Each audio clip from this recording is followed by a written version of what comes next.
Hello friends, હું doctor નમ્રતા Trivedi homeopathic ક્લિનિકમાંથી. ઘણા દિવસોથી અથવા તો ઘણા વર્ષોથી ટ્રાય કરી રહ્યા છો તો પણ પ્રેગ્નન્સી નથી રહેતી. બધા જ રિપોર્ટ્સ નોર્મલ છે, પણ ડૉક્ટરે એવું કહ્યું છે કે ટ્રાય કરતા રહો. કેમ એવું થાય છે?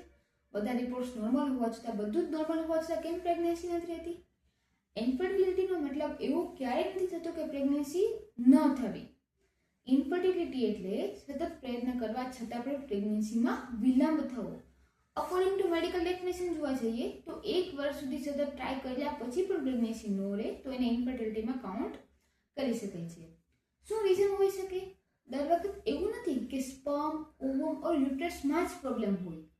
જેવા તમે રીઝન જાણો છો, જેમ કે પીસીઓડી હોય, પીસીઓએસ હોય, ટ્યુબ બ્લોકેજ હોય, સ્પર્મ કાઉન્ટ ડિક્રીઝ હોય તો પણ પ્રેગ્નન્સી નથી રહેતી. આ બધા જ રિપોર્ટ્સ કરાવી લીધેલા છે તો પણ પ્રેગ્નન્સી નથી રહેતી નેચરલી.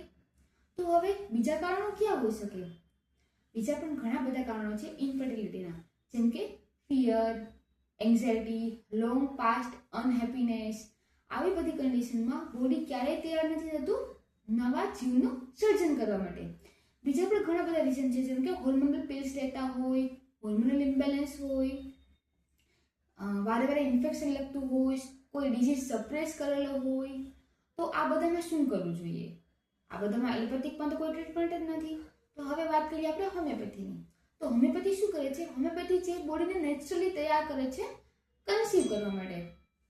હોમિયોપેથિક મેડિસિન છે એ ખાલી ઇન્ફર્ટિલિટીને ટ્રીટ નથી કરતું, એ પેશન્ટ એઝ અ હોલ અને જે પણ પ્રોબ્લેમ છે અને જે પણ કોઝ છે ઇન્ફર્ટિલિટીનો એને ટ્રીટ કરે છે, એ પણ નેચરલી.